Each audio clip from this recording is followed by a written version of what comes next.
Greetings, protectors of civilization. I was reading an article the other day about the fall of Western civilization, and what I read was astounding. The fall is related to sex, but we knew that, didn't we? But what it found might not be the direction that you might have thought. It said that people are having less and less sex than ever. And if they are having sex, it is not within the confines of marriage, but through swiping their phones to find the next dopamine rush with a stranger. And even that has fallen way back in occurrences. You might think that sounds like a good thing, but it is not. Not overall, anyway. As Christians, we definitely wish to warn people about the pitfalls of promiscuity. But we also wish to teach people about the joys of sex, which can be had through long-term committed relationships between members of the opposite sex. A relationship which you and I call marriage, but I think that nowadays I would modify that word by calling it Christian marriage. The word marriage has lost any and all meaning through the limited actions of 7 overpowered men and women with ulterior motives. A meaning that forces us to reword things in order to keep up with the enemy's attempts to confuse us through linguistic sleight of hand and outright word magic. Remember in Orwell's 1984 when he warned us that the enemy would try to make the party line, war is peace, freedom is slavery, and ignorance is strength. In other words, when the devil changes our language, we must adapt in order to preserve our ability to gird up our minds. It is truth we wish to preserve. And if the language is dictated by liars, then how shall we keep up? Well, by staying ahead of the curve and by playing the game better than Lucifer plays the game. Remember when Jesus laments the fact that his followers are less crafty than the devil's followers? Let's determine within ourselves to not let that be true of us. Let us be sure and shrewd as the serpent and as gentle as lambs. I was reminded of how powerful the Spirit of the Lord is when Amy Barrett was asked to show her notes to her inquisitors. She lifted up a blank piece of paper and smiled back. The people grilling her had stacks of paper on their desk while she defended herself with truth. You only need stacks of paper to keep your story straight if you aren't living in the truth. God promised us, when you go before the authorities and the princes of this world, do not prepare what you will say in advance, but trust that God will give you what you need when the time comes. If I ever needed to see it displayed, I saw it during her Inquisition-like interviews. That was glorious to behold, a true thing of beauty. But that's beside the point. Western civilization is falling. Nobody can deny it. And it can be traced back to sexual depravity. We kill babies and call it choice, as though abstinence is not a choice and totally unachievable. We allow groups to have hashtags that proudly proclaim that men are trash, simply because we would be accused of being anti-female if we got bent out of shape about being called trash. We broke up minority families by instituting governmental safety nets that force men to abandon or be kicked out of their own homes. We then aligned ourselves with movements that claim that certain things matter, all the while never paying attention to what their website clearly says they believe does not matter, one of them being the nuclear family. And we don't say a word for fear that the uninformed and the most ignorant among us would accuse us of bigotry. There's a whole group of men that call themselves incels. That stands for involuntary celibates. Men who have just given up on having a serious relationship with a woman nowadays. The media has called them many ugly things, can you believe it? But I think they are just men who have adjusted to the fact that males have been so sidelined and denigrated that they no longer see the potential payoff as worth the price it might incur them. Not to mention the fact that many females, especially younger ones, have aligned themselves with nonsensical and dehumanizing ideologies that don't have to make sense at all. Men have been demasculinized, devalued, and even demonized. And that's just the tip of the iceberg. The predictions for post-COVID family structures are even worse than you could possibly imagine. Many people, even from the already small pool, will be choosing not to have children in a world as seemingly scary as this one. I say seemingly because even with COVID and even with riots, I have yet to figure out the mass hysteria I seem to be surrounded by. Perhaps I'm wrong, but the world seems to be insanely overreacting to all of this to me. I wake up every morning and I hear the birds singing and I still feel the sun on my face. The only time I'm panicked is when I am tuned into the Prince and Power the Airwaves that ceaselessly sows the seeds of paranoia. I say we cut them off and see what the world really looks like. How about you?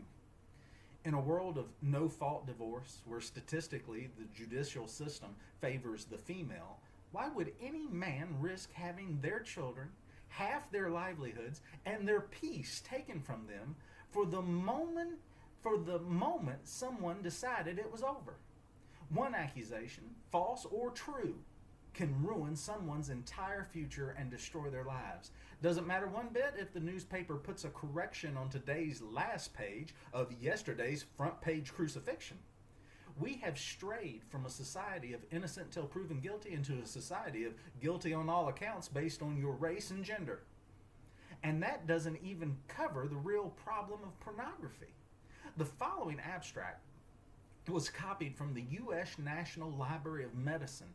You may not want children in the room to hear this. Teens, I think it'd be okay. Traditional factors that once explained men's sexual difficulties appear insufficient to account for the sharp rise in erectile dysfunction, delayed ejaculation, decreased sexual satisfaction, and diminished libido during partnered sex in men under 40. This review, 1, considers data from multiple domains, example, clinical, biological, addiction, urology, psychological, sexual conditioning, sociological, and 2, presents a series of clinical reports, all with the aim of proposing a possible direction for future research of this phenomenon. Alterations to the brain's motivational system are explored as a possible etiology underlying pornography-related sexual dysfunction. This review also considers evidence that internet pornography's unique properties, limitless novelty, potential for easy escalation to more extreme material, video formats, etc., may be potent enough to condition sexual arousal to aspects of internet pornography use that do not readily transition to real life partners, such that sex with desired partners may not even register as meeting expectations and arousal declines. Clinical reports suggest that terminating internet pornography use is sometimes sufficient to reverse negative effects, underscoring the need for extensive investigation using methodologies that have subjects remove the variable of internet pornography use. In the interim, a simple diagnostic protocol for assessing patients with porn-induced sexual dysfunction is put forth. And the paper goes on from there. That's the light part. We have also lost sight of the reality of gender and the beauty of gender differences. What has changed? Nothing but the skill with which we wield a scalpel. What other time in history would mutilation of the human body for non-medical emergencies be deemed normal or desirable? 1,000 years from now, if the world persists, I believe they will look back on this time period with humiliated disdain for what we do in the name of love and the desire to be tolerant. While there is a real debate to be had about the difficulties and the trials of being intersex or hermaphroditic, the idea that the mere will is enough to alter objective reality is more closely akin to mental disorder and magic than to a mistake of God or nature. The devil has lied to us. And if you read enough of the true stories out there of all the ruined lives, you will be ashamed to have ever entertained a different opinion. So much of what is mainstream today is so obviously satanic, and if not satanic, politically motivated to garner the votes and obedience of the most influenceable and controllable of us all. Those who have used these people to maintain their power and their wealth should be held to account. If not now, then in eternity. It is shameful what you teach the children in order to control and corral them better. It is shameful what you preach in order to justify your own sick agenda. It is shameful and embarrassing what you have done to the families in this nation in order to keep your positions. It is a crime what you have taught the kids. And the legislation just passed in California to lower the age of consent in order to hide and justify your perversions. The Lord is not mocked, nor is he asleep. All of history has taught us that the unity of the biblical sexual union between man and woman is the most basic building block of all good societies. It's demonstrable. When the sexual bottle has been uncorked and the genie of perversion has been let out of that bottle, all societies have begun to decline. And it is a genie that man cannot put back in, but God can. All of us should hit our knees and beg him to forgive us for our excesses and our breaking up the family at the first sign of trouble. Many people feel that the feeling of romantic love is the most important thing in a marriage. It is not. If it fades, the most important functions of the family still remain intact. It is our selfishness that has ignored the true purposes of marriage for some Hollywood depiction of sexual fulfillment and romantic eternity. We need to turn our eyes back to what is real, back to what is truly important, and back to what sustains life and liberty. God has given us one more chance. Do you care? This week we read about sex and marriage in the Screwtape Letters. I find it interesting at how serious it is, but also at how naive it sounds in today's climate. The things that concern Lewis are just the doorways to the sin that we are now suffering under today. Listen to his wisdom, but realize that the genie has been let out of the bottle, and we have much more ground to regain than even Lewis himself could have imagined at the time of this writing. Chapter 18. My dear Wormwood, even under Slobgob, you must have learned at college the routine technique of sexual temptation. And since for us spirits this whole subject is one of considerable tedium, though necessary as part of our training, I will pass it over. But on the larger issues involved, I think you have a good deal to learn. The enemy's demand on humans takes the form of a dilemma, either complete abstinence or unmitigated monogamy. Ever since our fathers' first great victory, we have rendered the former very difficult to them. The latter, for the last few centuries, we have been closing as a way of escape. We have done this through the poets and novelists by persuading the humans that a curious and usually short-lived experience, which they call being in love, is the only respectable ground for marriage. That marriage can and ought to render this excitement permanent, and that a marriage which does not do so is no longer binding. This idea is our parody of an idea that came from the enemy. The whole philosophy of hell rests on recognition of the axiom that one thing is not another thing, and especially that oneself is not another self. My good is my good, and your good is your good. What one gains, another loses. Even an inanimate object is what it is by excluding all other objects from the space it occupies. If it expands, it does so by thrusting other objects aside or by absorbing them. A self does the same. With beasts, the absorption takes the form of eating. For us, it means the sucking of will and freedom out of a weaker self into a stronger. To be means to be in competition. Now, the enemy's philosophy is nothing more or less than one continued attempt to evade this very obvious truth. He aims at a contradiction. Things are to be many, yet somehow also one. The good of one self is to be the good of another self. This impossibility he calls love, and this same monotonous panacea can be detected under all he does and even all he is, or claims to be. Thus, he is not content even himself to be a sheer arithmetical unity. He claims to be three as well as one in order that this nonsense about love may find a foothold in his own nature. At the other end of the scale, he introduces into matter that obscene invention, the organism, in which the parts are perverted from their natural destiny of competition and made to cooperate. His real motive for fixing on sex as the method for reproduction among humans is only too apparent from the use he has made of it. Sex might have been, from our point of view, quite innocent. It might have been merely one more mode in which a stronger self preyed upon a weaker, as it is indeed among the spiders, where the bride concludes her nuptials by eating her groom. But in the humans, the enemy has gratuitously associated affection between the parties with sexual desire. He has also made the offspring dependent on the parents and given the parents an impulse to support it, thus producing the family, which is like the organism, only worse, for the members are more distinct, yet also united in a more conscious and responsible way. The whole thing, in fact, turns out to be simply one more device for dragging in love.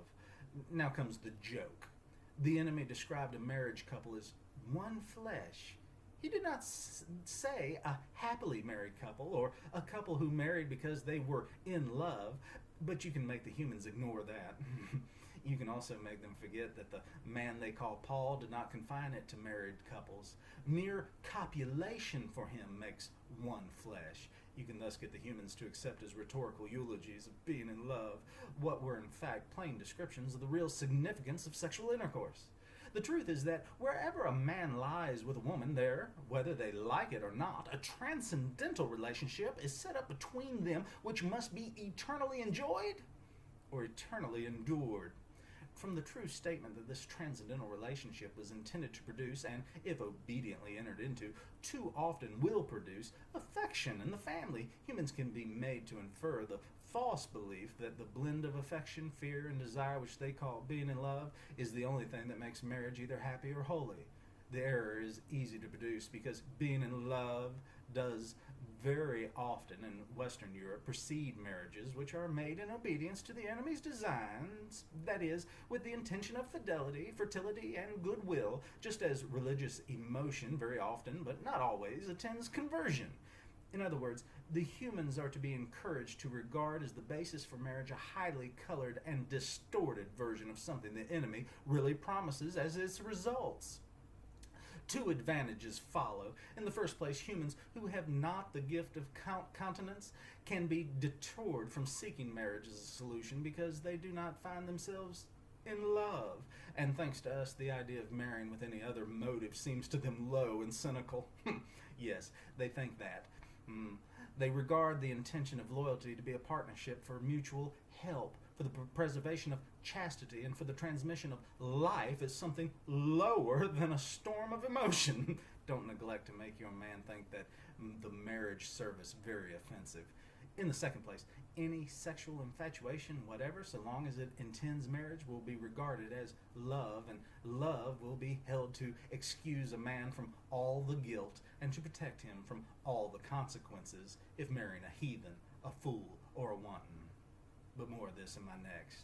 Your affectionate uncle, Screwtape. 1 Corinthians says, the husband should give to his wife her conjugal rights, and likewise the wife to her husband. For the wife does not have authority over her own body, but the husband does. Oh, a lot of eyebrows just lifted, but keep listening. Likewise, the husband does not have authority over his own body, but the wife does. Do not deprive one another, except perhaps by agreement for a limited time, that you may devote yourselves to prayer. But then come together again, so that Satan may not tempt you because of your lack of self-control. And it tells us again, flee from sexual immorality.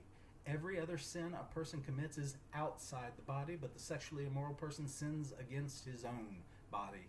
And finally, Hebrews tells us, let marriage be held in honor among all, and let the marriage bed be undefiled, for God will judge the sexually immoral and the adulterous. I recently heard of a preacher from another nation tell Americans that we just don't care. We used to send missionaries to his part of the world to teach them how to live, and they believed us. And they learned to love the Lord their God, and the Lord blessed them and lifted them and prospered them. But now they send missionaries to us. And what they had found, even in the church, is that we do not care enough to pay the price. I pray this isn't true. I pray that having roots for our children still means something to us.